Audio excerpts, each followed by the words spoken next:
Hi folks, Rosemary here with Travel with Ro. Today I want to address whether or not it's worth it to take a short cruise.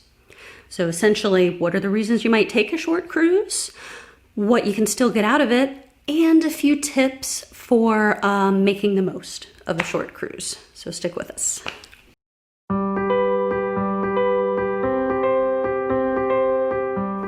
Okay, so we're gonna go over 5 reasons why you might take a short cruise.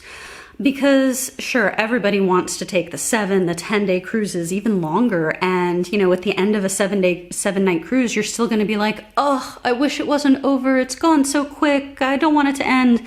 You're gonna do that on any cruise. Any cruise you take, you're always gonna just be like, oh no, it's over. So, you know, of course, a lot of people, their main concern is just, it'll just be way too short. I won't get anything done. And I've taken a lot of short trips in my life for some of the reasons that we're gonna address, and you can still do a ton of stuff. One of the things is that there's more time on a vacation sometimes than you realize. You know, when you're on vacation, you are not having to prepare dinner. You don't have to drive your kids to school. You don't have to walk the dog. You're usually not doing any laundry. You did sometimes the longer ones you would, but on a short trip, you're not doing laundry.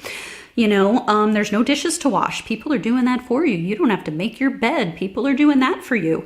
You know, you just show up and it's not like, oh, I'm going to go to the theater, so I have to drive for an hour and find parking. No, you just go upstairs or downstairs, depending on the case. So it winds up being that you have more time, even in this shorter amount of, you know, this shorter span. So 5 reasons. Number 1 reason you might take a short cruise, honestly, it's budget. We have to budget. You know, most people can't just go wherever they want, whenever they want, because, you know, they want to. You have a set amount of budget, and especially like if you're looking for a Disney cruise, those cost more. Now there's reasons they cost more, and most people you talk to, if you're a Disney fan, totally worth it. But it is something to take into consideration. So maybe for your first Disney cruise, you might go on a 3 or 4 night. If that's all you can afford, then, you know, do it. But, you know, don't hesitate and say, oh, I want to go for a week, but I can't afford a week. Then do the 3-day, you know, the 3-night. My next cruise is a 3-night, and it's for some of the reasons that we're talking about here. Now, reason number 2 is that the port is fairly close. For me, I have a port a half an hour away, but the next cruise I'm going on will be a port that's about 2.5 hours away. But that's still a pretty close drive.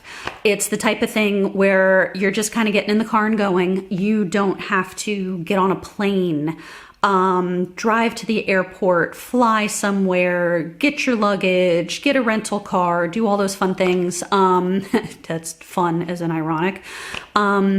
But traveling quite a ways you want to recuperate from all that traveling. So, you know, for longer traveling, you want to take a longer vacation. But if you are within driving distance to a port, it makes it so much easier to just get away for a long weekend.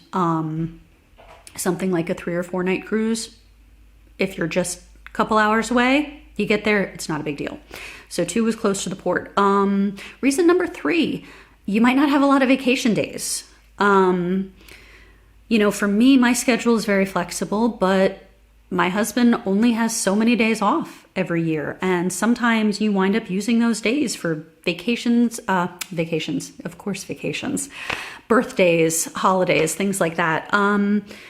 But you know, eventually you run out of vacation days. You just don't have the time off. So another way to utilize your time and still get really cool vacations is to go on a cruise that goes over a weekend. Because if you don't have to take Saturday and Sunday off, then you maybe only have to take Friday and Monday off, you know, something like that, where you're only taking 2 vacation days off of work instead of, you know, 10. You can't always go on a longer cruise if you don't have the time. Reason number 4 is your kids will miss less school. Now I know If you go on a break, a winter break, spring break, Thanksgiving break, summer break, your kids aren't going to miss school anyway, but we can't always schedule those. That's one of the issues, is my kids' birthdays are actually pretty much on spring break every year. But spring break, Thanksgiving break, Christmas break, those dates sell out very quickly. So you have to plan way in advance, and then sometimes they're just not available. Summer, there's a lot more dates and flexibility, but again, that also comes down to that whole well, do you have the days off? And, but anyway, the kids will miss less school if you take a shorter cruise. That's just the way of it is. And my last reason, number 5, why you might have to take a short cruise is because you have a lot of family all trying to mesh their schedules, family or friends, maybe you've got you and your kids and your sister and her kids, and then grandma and grandpa and, great Uncle Joe, and everybody wants to come, but not everybody has vacation days or this or that or the right schedule. So sometimes coordinating a lot of people can be easier with a little bit shorter cruise.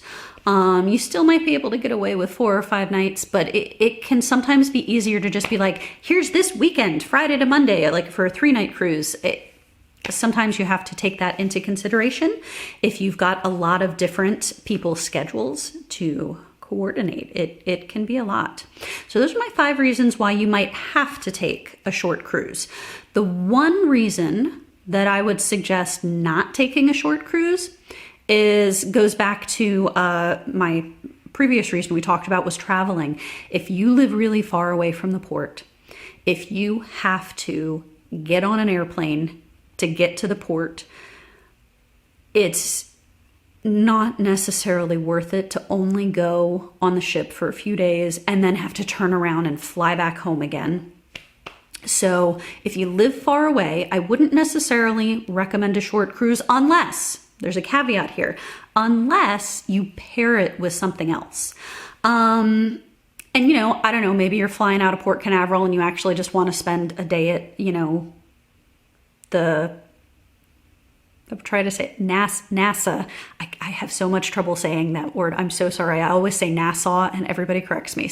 But anyway, maybe you want to go and see the spaceships before you go or something like that. Most people, though, what they'll do is like a play-in cruise sort of vacation where you go to Walt Disney World for 3, 4, 5 days.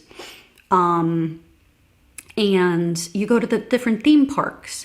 Which I would suggest doing first, because theme parks, that's exhausting. You're walking around, you're exhausted at the end of the theme parks, and then you go on a cruise and you relax by the pool or go to the spa, you're just hanging out, sunbathing in the Caribbean. It's just, it's nice. So that would be the one thing, is if you live really far away, I would suggest adding something onto the cruise, because again, maybe it's budget.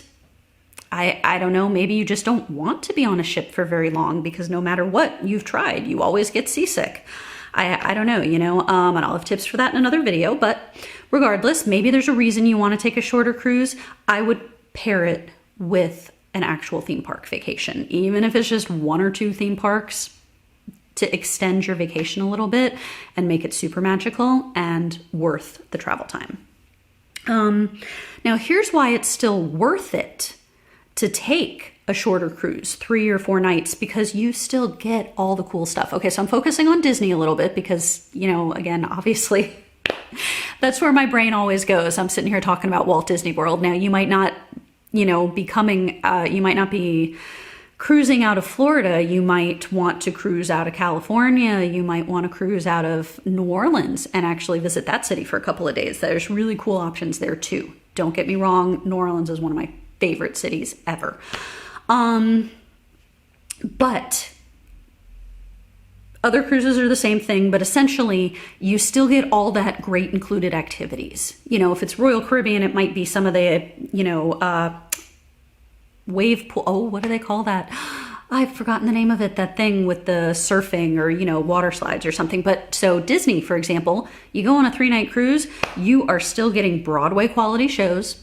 You are still getting your rotational dining. So all the cool themed restaurants, you can still eat in them, or go to specialty restaurants if you want. You're still getting the buffet with, all you can eat food and the all you can eat soft serve. I'm sorry, that's amazing. I get really excited about the free soft serve ice cream. What can I say? But you still get all of that. You still get access to the kids clubs for your kids. They can go spend 3 days in the Oceaneers Club if you want, or at the pool or whatever. You still get the pirate parties. Most Disney cruises have pirate parties, even on the 3 nights. You can hang out in the pools and the hot tubs, and you can ride the Aqueduct and the Aquamouse, either way, as many times as you want. You get all the character sightings, the Royal Gathering. You can hang out with all the princesses. You can reserve Olaf's Picnic, things like that. It just all the characters walking around the ship. You still get that on a 3-night cruise. All the onboard activities. So you want to do bingo, karaoke, the diaper dash. On the Wish, they have the Incredible course, with the Incredibles blow up thing and the families compete and stuff. Like, you can still do that on a 3 or 4 night cruise. Now, 7-night cruises, you're going to have more time to do that stuff. But the point is, the 3 or 4 night cruise, you still get all the great stuff. So you're not missing out on that. But to make sure you don't miss out on the most important things to you and your family, that's another one of the reasons I suggest having a travel agent, because we can help you plan what it is that's perfect for your family. But I got 3 tips. So 3 tips to make the most of a short cruise. So essentially, tip number 1, research the onboard activities. Now, you can do this by Googling. You just search for your ship name, plus the location, plus the number of days, plus Navigator app. For Disney, it's different for other cruise ships, but it's essentially the same thing. So for example, Disney Wish Bahamas 3-day Navigator app. Search for something like that, and you will get both images and videos, mostly videos, because they no longer do the paper schedules. Everything is on your Navigator app, which you cannot see until you're on board. When you have a reservation, your Navigator app changes before you get on board, and then once you're connected to the ship's Wi-Fi. But you can't see it till you're on the ship's Wi-Fi, so you can just Google videos that other people have posted.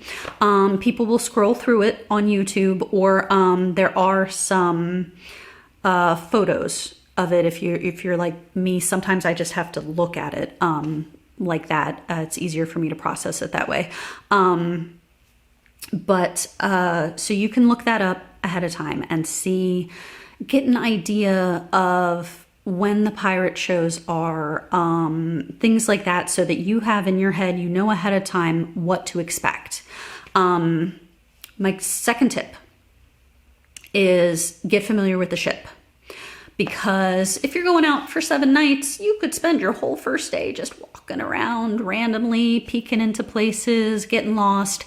But if you're only going to be there for 3 nights or 4 nights, you want to have at least somewhat of a familiarity with it. So my tip for this is watching tours, deck by deck tours on YouTube. There's lots of vloggers out there, people like me, who wander around the ship and show you all kinds of cool stuff. But you don't really want to see the cool stuff yet. You just want to see deck by deck by deck. Like, deck 14 has this, deck 13 has this, deck 12 has this. And that just helps you line up what your priorities are ahead of time and kind of know where you might be hanging out a bit. If your priority is going to the salon and the spa, you'll kind of get an idea of where they are. Your priority is getting your kids in the kid club, and you want to make sure the first thing you do when you get on board is go to the open house. You know where the entrance is if you watch those deck by deck tours. Because even on the long cruises, you never have time to do everything, because they just add in so many more activities when you're out longer. So you'll never get to do every single thing on board, no matter how long you're on the cruise, but you can prioritize what it is. I know I want to go to the hot tub. Find out what deck it's on.